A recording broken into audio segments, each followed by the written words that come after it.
സ്ഥാനാർത്ഥിയാക്കാത്തതിൽ പ്രതിഷേധിച്ച് കോഴിക്കോട് മുസ്ലിം ലീഗിലും രാജി. കോർപ്പറേഷൻ മൂന്നാലിങ്കൽ കൗൺസിലർ റംലത്താണ് രാജിവെച്ചത്. വനിതാ ലീഗ് നോർത്ത് മണ്ഡലം പ്രസിഡന്റായിരുന്നു റംലത്ത്. ടി നന്ദഗോപാൽ ചേരുന്നു. നന്ദഗോപാൽ, വിവരങ്ങൾ.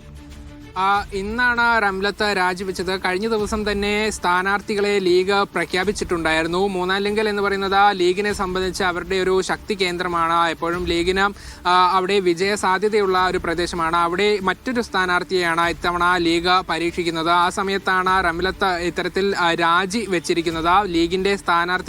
ലീഗിന്റെ കൗൺസിലർ സ്ഥാനവും ഒപ്പം തന്നെ മറ്റ് പദവികളും റംലത്ത് രാജിവെക്കുകയും ചെയ്തിട്ടുണ്ട്. ഇതിൽ അവർ പറയുന്നത് മറ്റ് പ്രവർത്തനങ്ങളൊക്കെ തന്നെ കൃത്യമായി താൻ ചെയ്ത് നൽകിയിട്ടുണ്ടായിരുന്നു. എന്നിട്ടും തനിക്ക് കാര്യമായ പരിഗണന അവിടെ നിന്നും ലഭിച്ചില്ല എന്നുള്ളതാണ്. എന്താണ് ഇതിന് കാരണം എന്നുള്ളതിനെ കുറിച്ച് തനിക്ക് വ്യക്തതയില്ല എന്നുള്ളതും റംലത്ത് പറയുന്നുണ്ട്. ഏതായാലും ഇതുമായി ബന്ധപ്പെട്ട മാധ്യമങ്ങളെ കാണാൻ ഇവർ തയ്യാറല്ല. മറ്റ് തീരുമാനങ്ങളൊന്നും തന്നെ ഇതുവരെ സ്വീകരിക്കുകയും ചെയ്തിട്ടില്ല. ഇന്ന് രാവിലെ തന്നെ കോൺഗ്രസിന്റെ DCC ജനറൽ സെക്രട്ടറിയായ NV ബാബുരാജും സ്ഥാനാർത്ഥിത്വത്തെ ചൊല്ലി രാജിവെക്കുകയും ചെയ്തിട്ടുണ്ടായിരുന്നു.